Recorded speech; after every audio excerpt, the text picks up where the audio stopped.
ಆದ್ರೆ ಈಗ ನಿಮ್ಮ ಪಕ್ಷದ ಒಬ್ಬ ನಾಯಕರು ರವಿಕುಮಾರ್ ಅವರು ಇಲ್ಲಿ ಮೀಟಿಂಗ್ ಅನ್ನ ಮಾಡ್ತಾರೆ. ನಾವು ಹೌದು ಎಲ್ಲರನ್ನು ಸೇರಿಸಿದೀವಿ ನಾವು ಅಂತ ಹೇಳಿ ಒಂದು ಕಡೆಗೆ ಕಳೆದ ಬಾರಿ ನೀವೇ ಹೇಳೋ ಪ್ರಕಾರ ತಳವಾರ ಪರಿವಾರವನ್ನ ಬಿಜೆಪಿ ಸರ್ಕಾರ SC/STಗೆ ಸೇರ್ಪಡೆ ಆಗಿ ಮಾಡಿ ST ಕಮ್ಯುನಿಟಿಗೆ.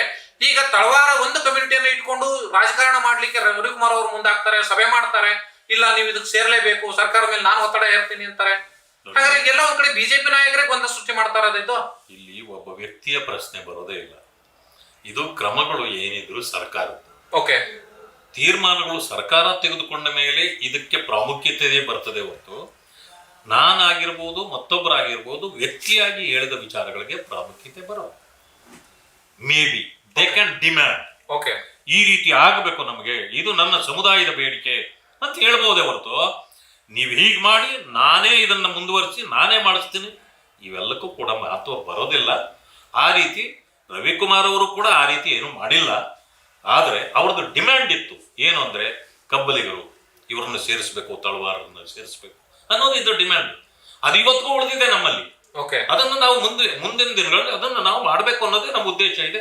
ಯಾಕಂದ್ರೆ ಈ ಸರ್ಕಾರ ಏನು ಮಾಡಲ್ಲ. ಓಕೆ, ಸೊ ಈಗ ಆ ವಿಚಾರದಲ್ಲಿ ಹಾಗಾದ್ರೆ ಎಲ್ಲ ಸಮುದಾಯಗಳು ಇವತ್ತು SC/ST ಸಮುದಾಯಕ್ಕೆ ಬಂದು ಸೇರುವಂತ ಪ್ರಯತ್ನಗಳು ಕೈ ಹಾಕ್ತಾನೆ ಇದ್ದಾರೆ. ಹಾಗಾದ್ರೆ ಮೀಸಲಾತಿಯ ಪ್ರಾಮುಖ್ಯತೆ ಏನು ಉಳಿಯಿತು ಅಂತ ನೋಡಿ. ಎಲ್ಲಿ ತುಂಬಾ ಬಡವರನ್ನ ಗುರುತಿಸಿ ಸವಲತ್ತುಗಳನ್ನು ಕೊಡ್ತಾರೆ ಅಲ್ಲಿ ಹಸಿದವರೆಲ್ಲರೂ ಕೂಡ ಅದನ್ನು ನಾನು ಗಿಟ್ಟಿಸ್ಕೊಳ್ಬೇಕು ಅನ್ನೋ ಆಸೆ ಇರುತ್ತೆ. ಈ ಆಸೆನ ನಾನು ತಪ್ಪು ಅನ್ನಲ್ಲ, ಬಟ್ ಇತಿಮಿತಿಗಳನ್ನು ನೋಡ್ಬೇಕಲ್ಲ, ಸರ್ಕಾರಗಳು ನೋಡ್ಬೇಕು. ಅದನ್ನ ಅವರು ಇದು ಮಾಡ್ಬೇಕು. ಕೇಳೋರು 100 ಜನ, ಆದ್ರೆ ಸರ್ಕಾರ ಏನ್ ಮಾಡುತ್ತೆ ಮುಖ್ಯ ಆಗತ್ತೆ. ಅದನ್ನು ಅವಲೋಕನ ಮಾಡ್ತಕ್ಕಂಥದ್ದು ಸರ್ಕಾರ. ನಾನು ಈಗ ಸರ್ಕಾರದ ವಿಚಾರಗಳಿಗೆ ಬರ್ತೀನಿ. ಕಾಂಗ್ರೆಸ್ ಸರ್ಕಾರ ಅಧಿಕಾರಕ್ಕೆ ಬಂದು 1 ವರ್ಷದ ಮೇಲಾಯ್ತು, ಆದ್ರೆ ಬಿಜೆಪಿ ಎಲ್ಲೋ ಒಂದು ಕಡೆಗೆ ಪ್ರತಿಪಕ್ಷವಾಗಿ ಫೇಲ್ಯೂರ್ ಆಗ್ತಾ ಇದೆಯಾ? ಸಾಧ್ಯ ಇಲ್ಲ. ಒಂದು ಸಮಯ ನಾವು ಫೇಲ್ಯೂರ್ ಆಗಿದ್ದಿದ್ರೆ ಇವತ್ತು ಮೂಡ ಈ ಮುನ್ನೆಲೆಗೆ ಬರ್ತಿರ್ಲಿಲ್ಲ. ಒಬ್ಬ ಮುಖ್ಯಮಂತ್ರಿಯ ಮೇಲೆ FIR ಆಗ್ತಿರ್ಲಿಲ್ಲ.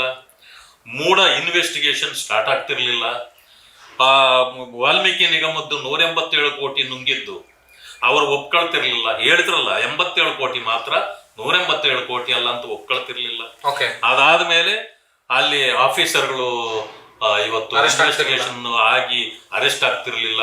ನಾಗೇಂದ್ರ ಅವರು ಜೈಲಿಗೆ ಹೋಗ್ತಿರ್ಲಿಲ್ಲ. ಇದೆಲ್ಲ ನಮ್ಮ ಸಾಧನೆ ಅಲ್ವಾ?